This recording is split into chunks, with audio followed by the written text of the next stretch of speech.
Oh, we live. We are live. Um, Trying to do this on my front porch. Because we live in a pretty small house, and I got a 5-year-old, so there's no telling what'll happen in the house. I actually have a playground in front of my house, so it could get a little noise, but it's all good. Um, so I guess the best way to do this until we get some more people here.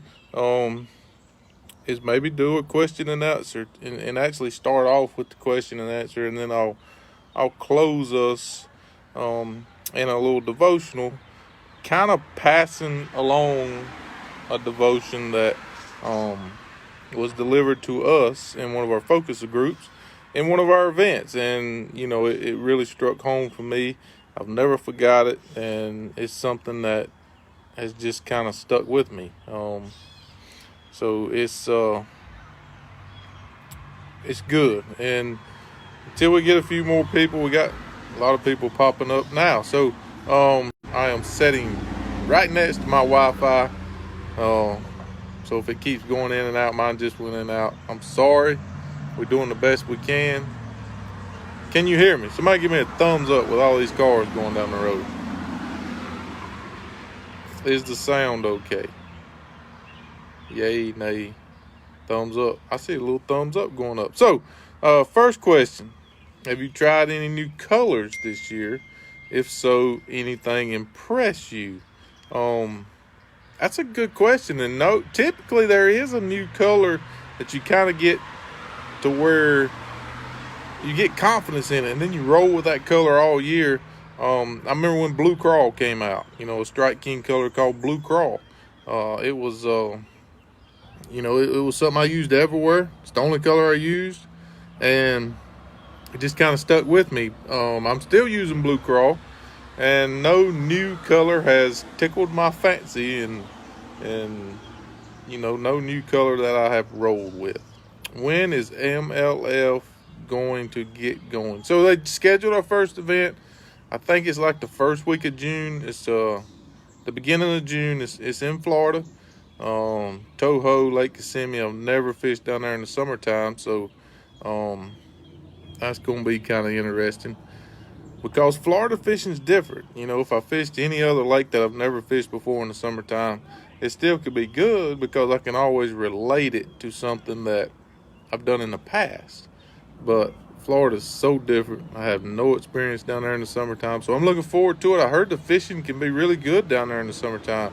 You catch a lot of big fish. Typically we go in the springtime, which can be good fishing, but you're always susceptible to the cold fronts, and that can be challenging. So we probably won't have to worry about the cold fronts in June.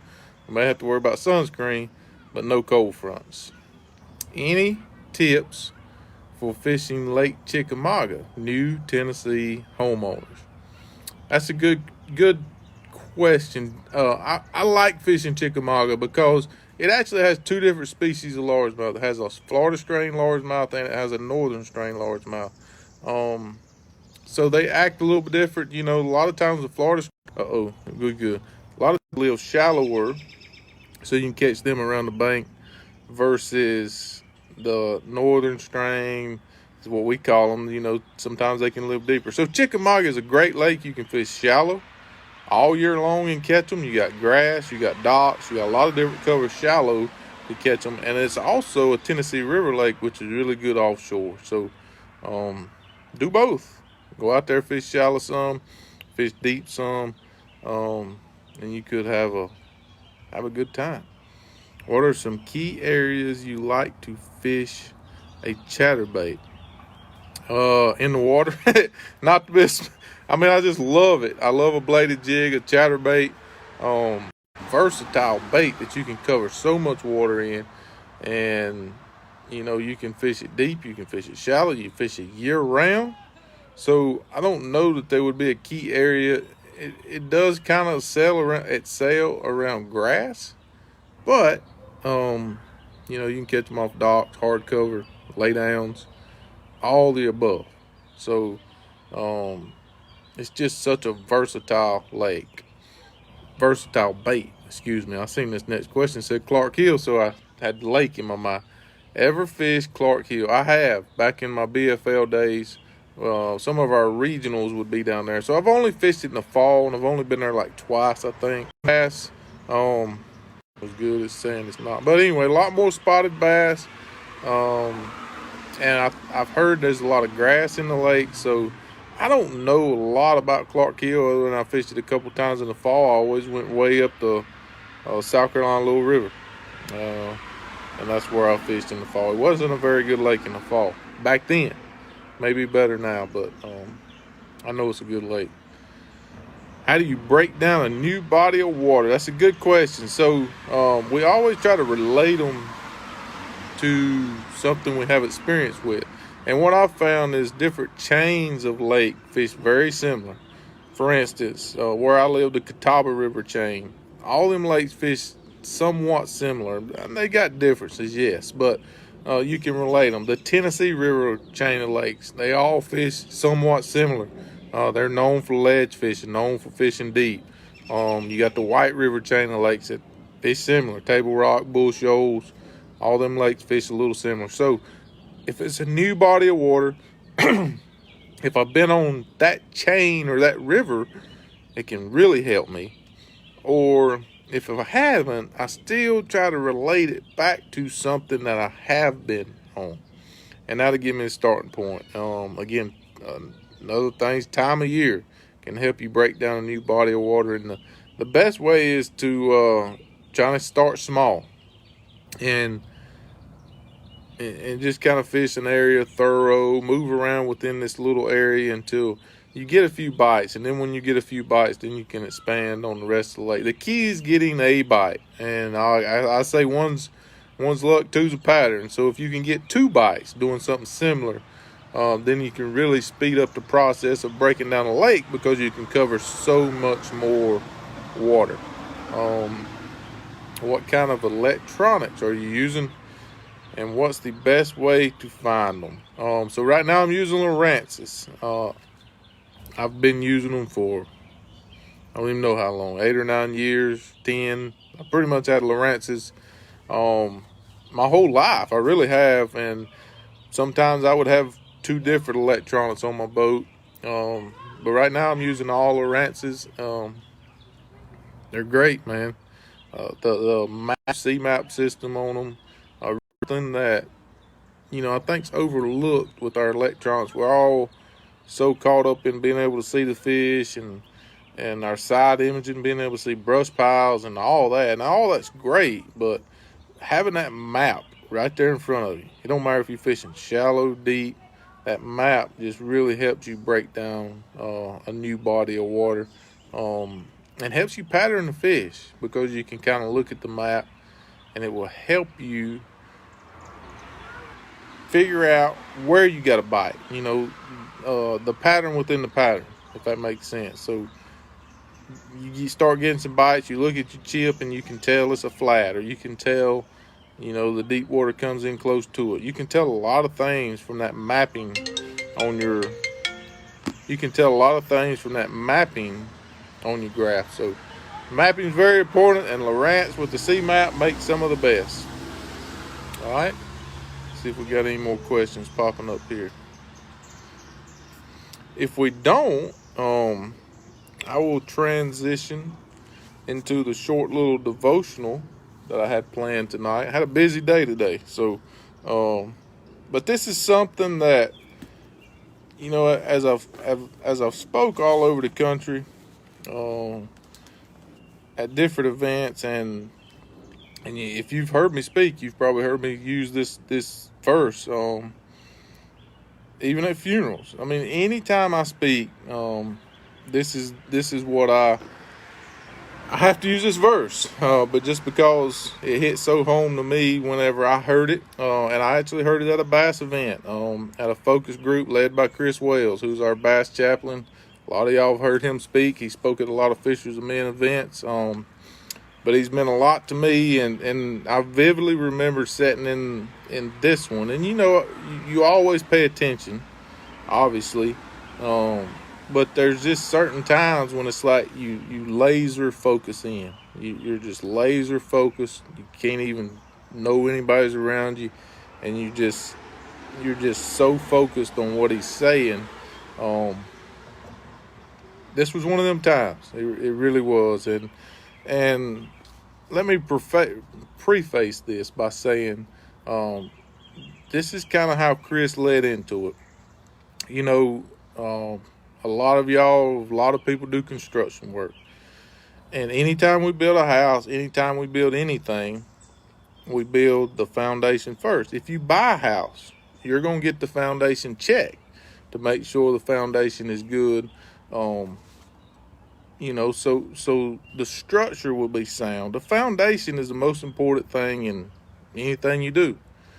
If it's raining, guess what? They don't pour the foundations. You know, they don't, basically, they don't build the foundation in the rain. The foundation of any structure in any construction. I used to work in transportation, and you see potholes in roads come up all the time, and you think it's because the asphalt failed or it's bad asphalt. It's not. It's because the foundation, the base, is what actually failed and wasn't properly prepared, and that creates the pothole. So anything in construction, a pothole's created or a crack in the foundation. And again, you know, like I say, rain can be and water can be the hardest thing on any foundation. So we, by the construction talk, and I'm trying to do this one-handed, if I can flip to this, and I'm going to read a few verses, and it comes from Matthew 7:24. Starts at Matthew 7:24. And so here we go. Everyone then who hears these words of mine and does them will be like a wise man who built his house on a rock. And the rains fell and the floods came. The winds blew and beat on that house, but it did not fall because it was founded on the rock. And everyone who hears these words of mine and does not do them will be like a foolish man who built his house on sand. And the rains fell, and the floods came, the winds blew, and it fell. And great was the fall of it. You know, I can vividly remember Chris giving us this devotion. And at that time, you know, I hadn't really went through any tragic events in my life. I mean, I hadn't, you know, fishing. Yeah, obviously there was times when fishing wasn't, you know, I had to catch them to keep going.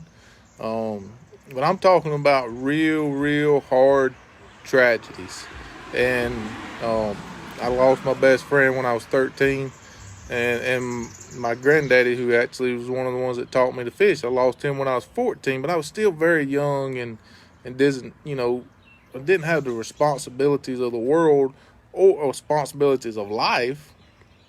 Or also, when somebody passes like that, new responsibilities that come your way. So I heard that and I thought, man, that's just powerful.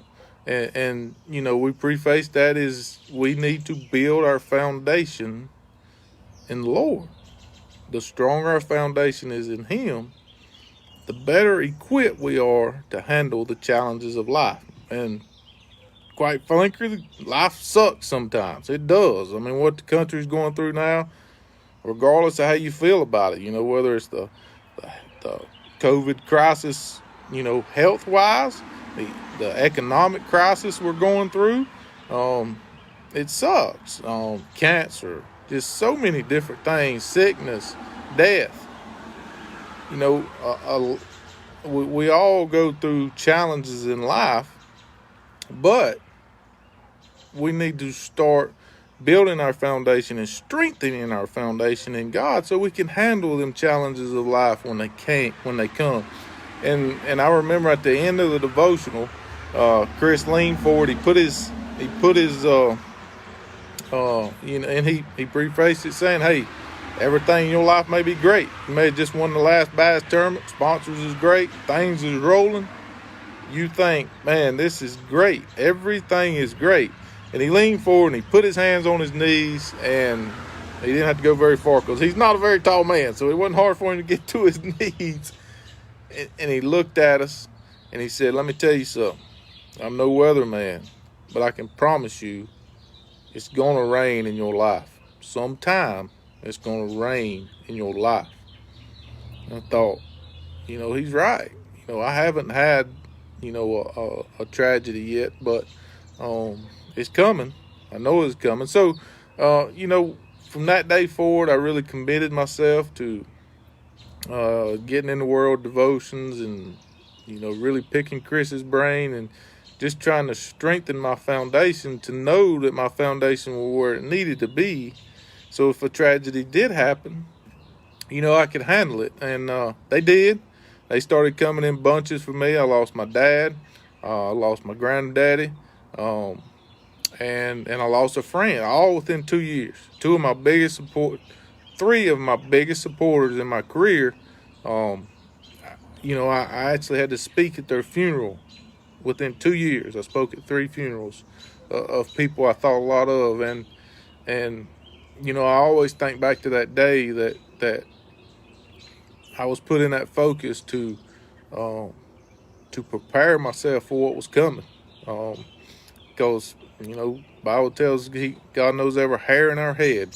He knows the day we're gonna die, and I think He also knows how to put us in position to be ready for that. Now it's our job to accept it, right? It's our job to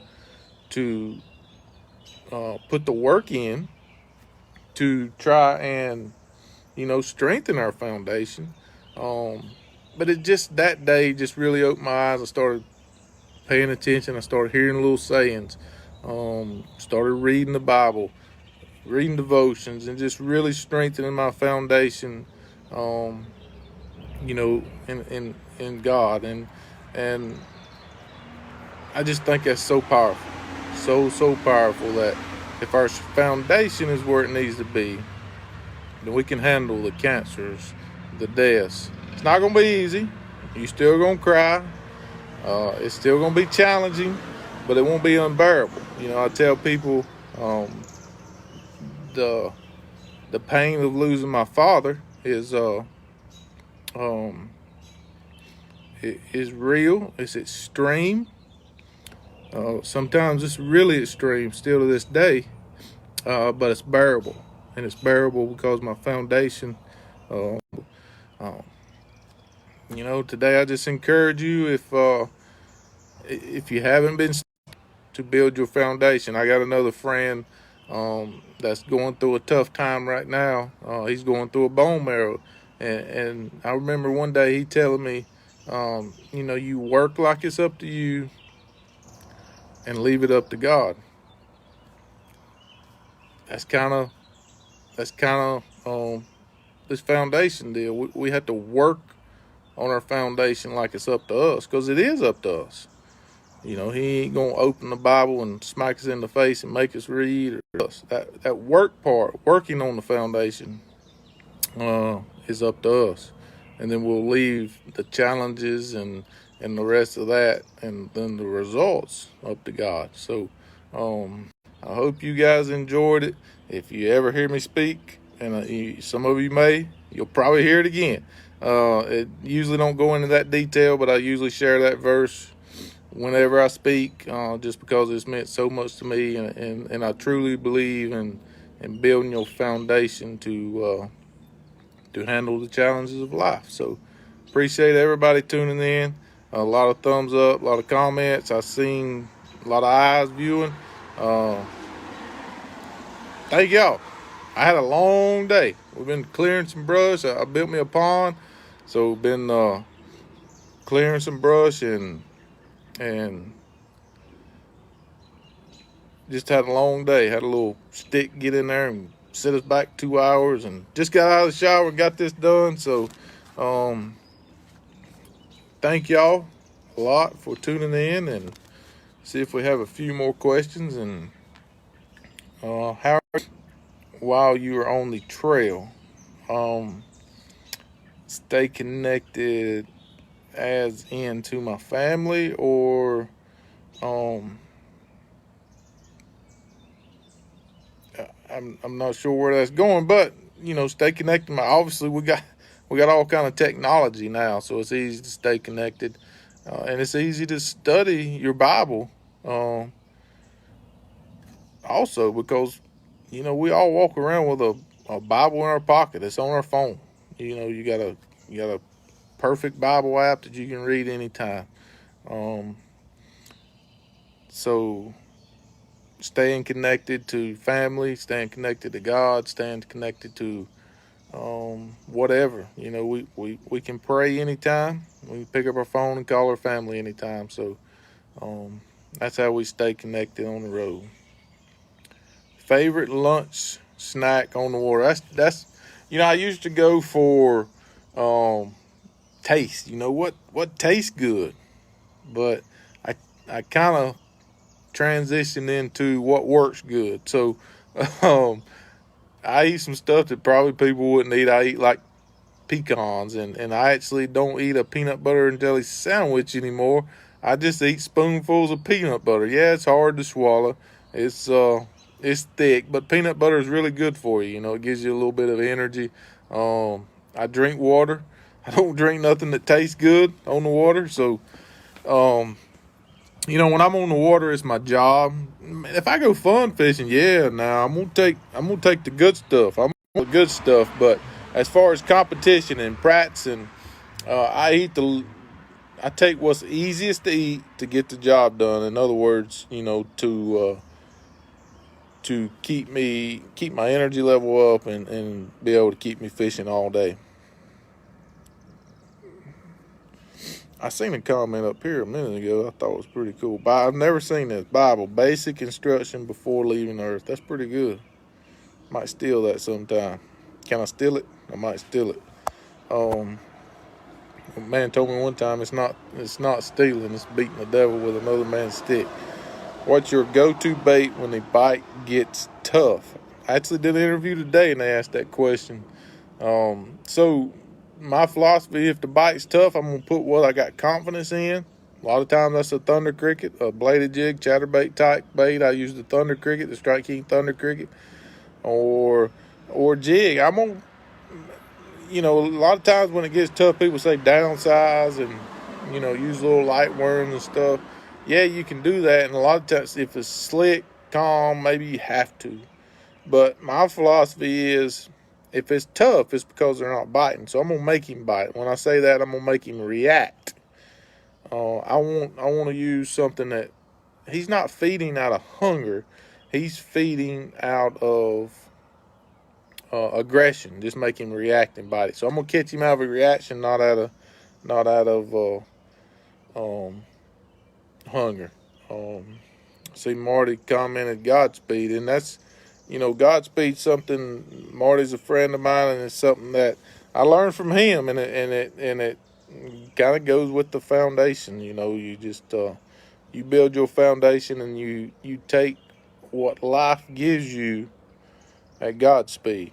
So that's another saying that kind of stuck with me, and I don't know that these sayings would have stuck with me had I not heard this foundation devotion that Chris delivered that, really just opened my ears and opened my heart to all these little sayings, and Godspeed is definitely one of them. How's your little girl? And how did y'all handle it? I know it brought me and my wife closer. Our little boy had open heart surgery when he was 11 months old to repair. Yes. So, it does bring you closer as a family. It makes it harder to be a good daddy. It does. My little girl's doing great. She is wide open. Every now and then she'll turn or something. She's still healing. They broke her chest bone or cut her chest bone, so her chest bone is still healing. But she's doing great. She's playing. She's wide open.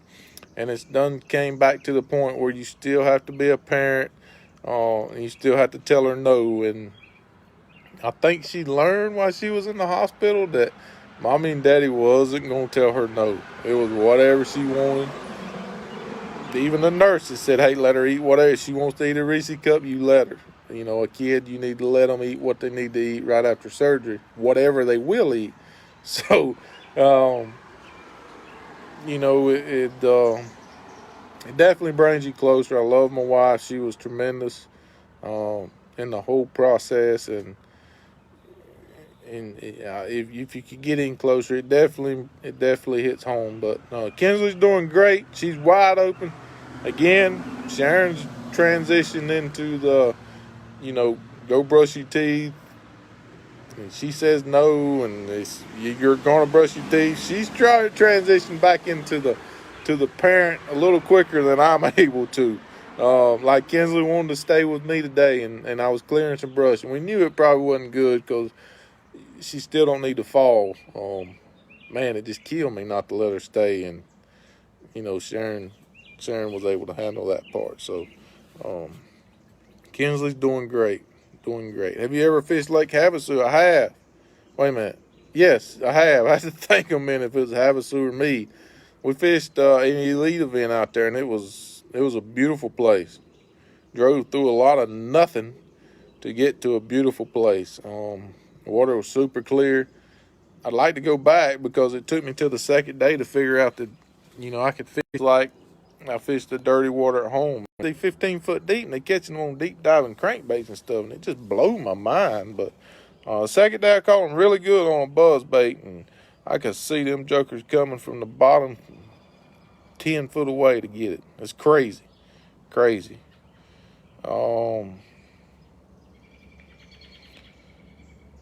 While traveling on the road, what's your favorite music to listen to, and who do you like most? So I don't listen to a whole lot of music. I like country music, but when I'm traveling, music kind of relaxes me, and I don't need to go to sleep. So I listen to a lot of sports. I love sports, so I'll listen to a lot of sports talk radio. And I also listen to politics. One of my biggest weaknesses and greatest strengths is I keep up with what's going on in our country. And I ain't gonna name names, but some of my friends in the fishing world, they have no clue, and they happy as they can be because they have no clue. Maybe whatever you feel like, you feel like we need this one in the office or that one in the office, or we need to do things more conservative or whatever. It can be disappointing when things don't go your way. They don't care because they don't know. They just roll right on through. So I kind of wish I didn't like politics. I don't know that I like politics because I don't. I despise it. But I just feel it's my responsibility to keep up with what's going on.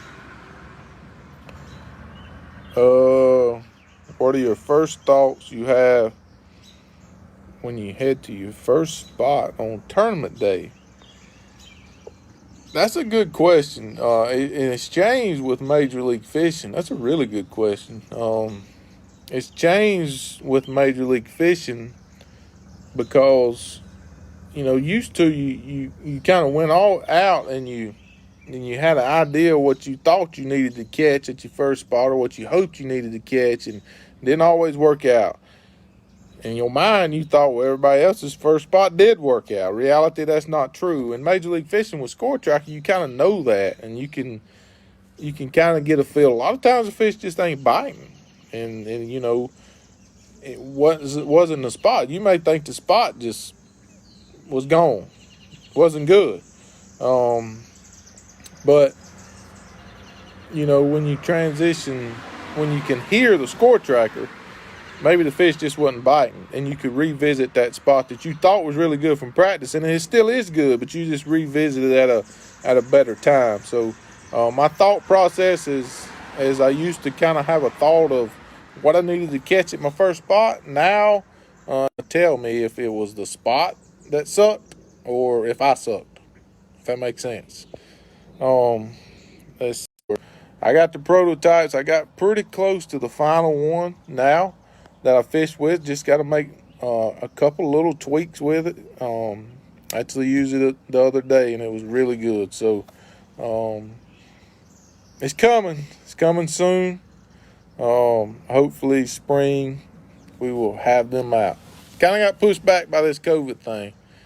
You know, a lot of tackle sales are good. You know, it's just the warehouses to the distributors, and it's just, you know, shipping has been an issue. So when you build prototypes, you know, there's a lot of, from guides to seat handles to blanks to a lot of different parts come from a lot of different areas, and in this climate of shipping, it can really slow down the process. I pretty much suck at throwing a frog. It's my worst technique. I need to work on it. I'm not good at it. I have no confidence in it. So I'm really even hesitant to give an answer to that, because I know I would just be guessing like you. Some of my friends on tour who's really good at it, you know, or people that I know that's really good at it. Some of them use like 7.4 really, really heavy rods, and some of them use like 7 foot rods for their frogs, 7 foot medium heavy rods. So I don't know. I'm still trying to settle on that myself. I think Dean Rojas, probably the two well-known frog fishermen would be Dean and Ish. And I think Dean told me he uses a 7 foot medium heavy rod, and I think Ish says, well, I know Ish uses a 7.4 frogging rod. So I don't know. I'm still kind of working on. That's the tough thing when you fish for a living. You know, you're always in the heat of competition, or you practicing, or where I live, frog fishing is not great, so it's not like I can go home and go frog fishing. And even when I'm home, I don't have a lot of time to fish, to work on stuff that I'm not very good at. So a lot of times in tournament situation or practice situation, you always revert back to what you're good at. All right, man, this is great. Great questions. They're tailing off, and I believe we're going to close this down pretty soon. We're going to Kentucky Lake for a week at the end of May. Do you have any advice for a North Georgia boy? Yes, everything on Kentucky Lake. So if it's a Tennessee River Lake, you better fish deep. And that is true. You can catch a lot of fish deep, and you can have a lot of fun deep. But Kentucky Lake can be so fun fishing shallow too. So my advice would be to try and fish some deep and some shallow, and do both, and have fun. Just mix it. If you're not in, mix it up. Fish one day shallow, one day deep, and just have fun doing that. All right, so we're going to close this. I hope y'all enjoyed it. I did. Appreciate everybody tuning in. It's been good. I'm like an old man. I'm going to bed. I go to bed when the sun goes down, and I try to get up when the sun comes up. So thank y'all so much for tuning in, and this is a cool deal. There'll be more pros doing these every week, I think, or at least every other week, or when we can, given our tournament schedule. So keep following this page, and awesome time. Thank y'all. Thanks, and good night. Good way to end it.